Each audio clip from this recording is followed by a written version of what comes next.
Patriarcas e Profetas. Capítulo 39. A conquista de Bazã.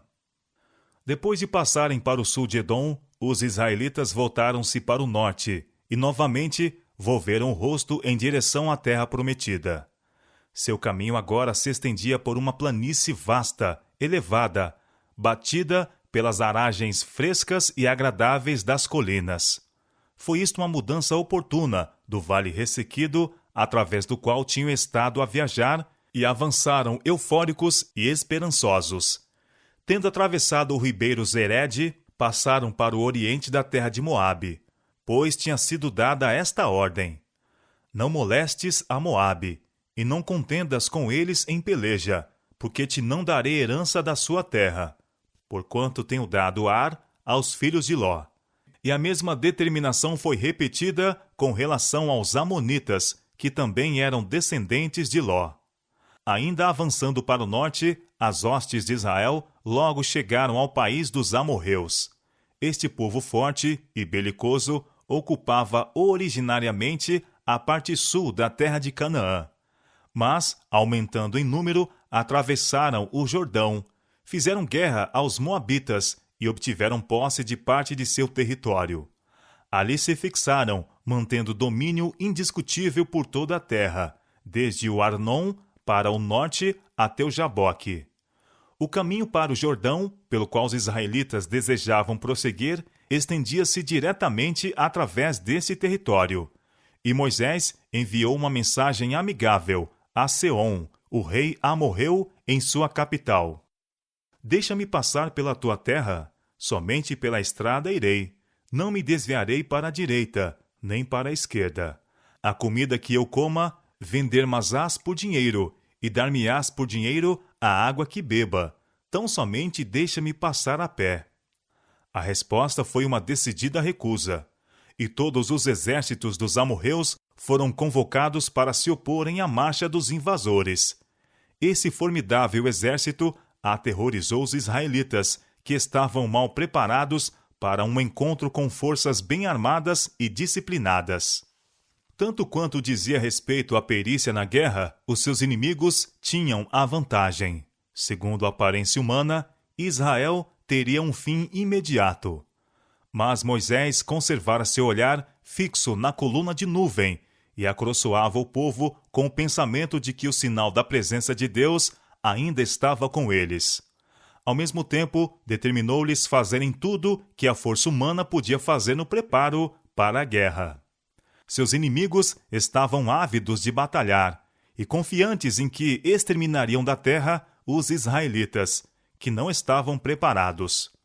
Mas, do possuidor de toda a terra, havia saído a ordem para o chefe de Israel: Levantai-vos, parti e passai o ribeiro de Arnon. Eis que na tua mão tenho dado Seom, amorreu, rei de Esbom, e a sua terra. Começa a possuí-la e contende com eles em peleja. Este dia começarei a pôr um terror e um temor de ti diante dos povos que estão debaixo de todo o céu. Os que ouvirem a sua fama tremerão diante de ti e se angustiarão. Estas nações nas fronteiras de Canaã teriam sido poupadas, caso não se houvessem levantado em desafio à palavra de Deus para se oporem à marcha de Israel. O Senhor se mostrara longânimo, de grande bondade e terna piedade, mesmo para com esses povos gentílicos. Quando a Abraão foi mostrado em visão que sua semente, os filhos de Israel, seriam estrangeiros em terra estranha, durante 400 anos, o Senhor lhes fez uma promessa: A quarta geração tornará para cá, porque a medida da injustiça dos amorreus não está ainda cheia. Gênesis capítulo 15, verso 16. Embora os amorreus fossem idólatras e houvessem com justiça perdido o direito à vida por causa de sua grande impiedade, Deus os poupou durante 400 anos para dar-lhes prova inequívoca de que ele era o único verdadeiro Deus, o Criador do céu e da terra. Todos os seus prodígios, ao tirar Israel do Egito, eram deles conhecidos. Prova suficiente fora dada. Eles poderiam ter conhecido a verdade, caso tivessem estado dispostos a volver de sua idolatria e licenciosidade. mas rejeitaram a luz e apegaram-se a seus ídolos. Quando o Senhor, pela segunda vez, trouxe o seu povo às fronteiras de Canaã, outra prova de seu poder foi concedida àquelas nações gentílicas. Viram que Deus estava com Israel na vitória ganha sobre o rei Arade e os cananeus, e no milagre operado para salvar os que estavam a perecer da mordedura das serpentes. Posto que aos israelitas houvesse sido recusada a passagem pela terra de Edom, sendo obrigados a fazer assim longo e difícil itinerário ao lado do Mar Vermelho, não haviam eles, contudo, em todas as suas jornadas e acampamentos junto à terra de Edom, Moabe e Amon, mostrado hostilidade, e nenhum mal fizeram ao povo ou às suas posses. Atingindo as fronteiras dos amorreus, Israel pedira permissão apenas para passar diretamente pelo país, prometendo observar as mesmas regras que tinham presidido as suas relações com outras nações. Quando o rei amorreu recusou satisfazer este atencioso pedido e arrogantemente reuniu seus exércitos para a batalha, sua taça de iniquidade estava cheia, e Deus agora exerceria seu poder para o subverter.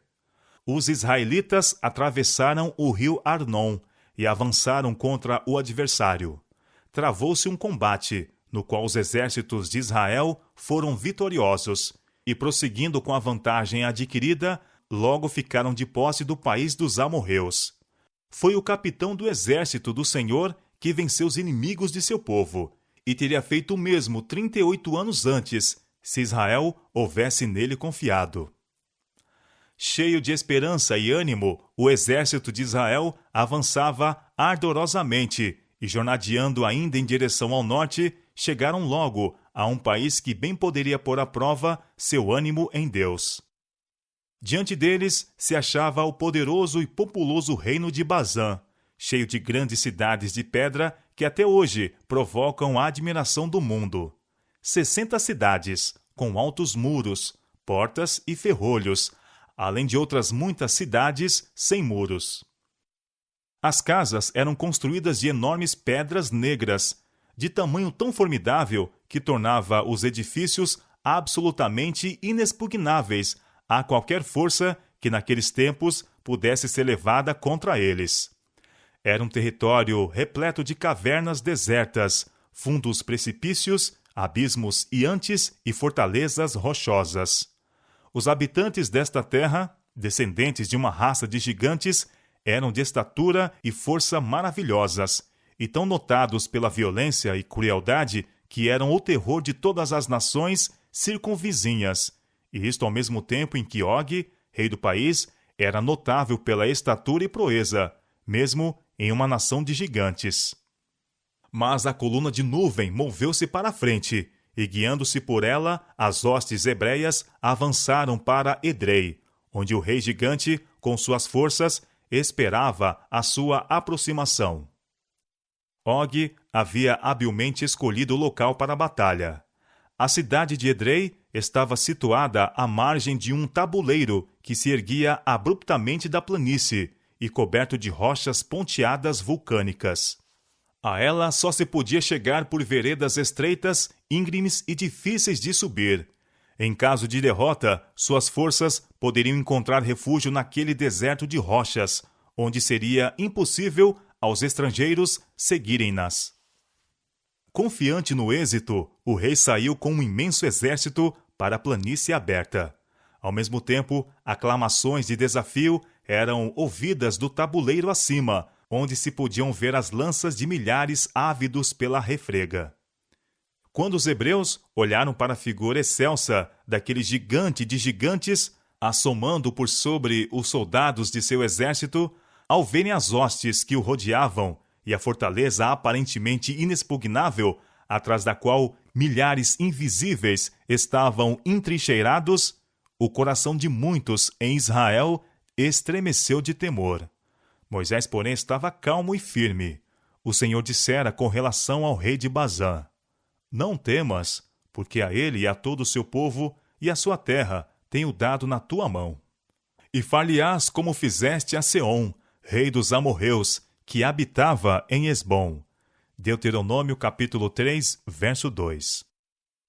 A fé calma de seu chefe inspirava ao povo confiança em Deus.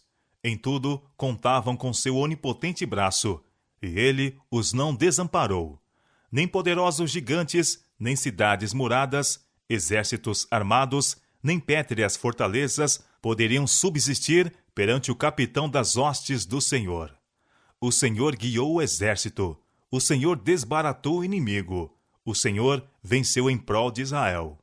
O rei gigante e seu exército foram destruídos, e os israelitas logo tomaram posse de todo o país. Assim se obliterou da terra aquele povo estranho, que se dera à iniquidade e à idolatria abominável. Na conquista de Gileade e Bazã, havia muitos que se recordavam dos acontecimentos que quase 40 anos antes haviam em Cádiz condenado Israel à longa peregrinação no deserto. Viam que o relato dos espias concernentes à terra prometida era correto em muitos respeitos. As cidades eram muradas e muito grandes, e eram habitadas por gigantes, em comparação com os quais os hebreus eram simples pigmeus. Mas podiam agora ver que o erro fatal de seus pais fora não confiar no poder de Deus. Isto apenas os impedira de entrar de pronto na boa terra. Quando a princípio se estiveram preparados para entrar em Canaã, este empreendimento era acompanhado de muito menos dificuldades do que agora. Deus prometera a seu povo que, se obedecessem à sua voz, ele iria adiante deles e por eles combateria, e enviaria também vespões para expelir os habitantes da terra. O temor das nações não tinha sido geralmente suscitado, e pouco preparo fora feito para resistir à sua marcha. Mas, mandando o Senhor agora Israel ir avante, deviam avançar contra adversários vigilantes e poderosos, e contender com exércitos grandes e bem adestrados, que tinham estado a preparar-se para resistir à sua aproximação. Em suas competições com Og e Seom, o povo fora trazido sob a mesma prova, debaixo da qual seus pais fracassaram tão assinaladamente. Entretanto, a prova era agora muito mais severa do que quando Deus ordenara a Israel que avançasse. As dificuldades em seu caminho tinham aumentado grandemente, desde que se recusaram a avançar, ao ser-lhes mandado assim fazer em nome do Senhor. É assim que Deus ainda prova seu povo. E se deixam de resistir à prova, ele os traz de novo ao mesmo ponto. E a segunda vez, a prova será mais rigorosa e mais severa do que a procedente. Isto continua até que resistam à prova, ou se ainda são rebeldes, Deus tira deles sua luz e os deixa em trevas. Os hebreus lembraram-se agora de como uma vez anteriormente, ao saírem suas forças para a batalha, foram derrotados e milhares morreram. Mas tinham ido então em oposição direta à ordem de Deus.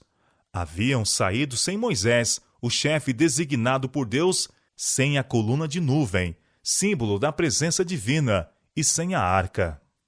Agora, porém, Moisés estava com eles, fortalecendo-lhes o coração com palavras de esperança e fé. O Filho de Deus, encerrado na coluna de nuvem, abria o caminho, e a arca sagrada acompanhava o exército. Esta experiência tem uma lição para nós. O poderoso Deus de Israel é o nosso Deus. Nele podemos confiar, e se lhe obedecermos às ordens, ele operará em nosso favor de maneira tão assinalada como fez para com seu antigo povo. Todo aquele que procura seguir o caminho do dever será às vezes assaltado por dúvidas e incredulidade. O caminho, algumas vezes, estará tão atravancado de obstáculos aparentemente insuperáveis que descoroçoarão os que cedem ao desânimo. Mas Deus está a dizer a tais: ide avante, cumpre o vosso dever, custe o que custar.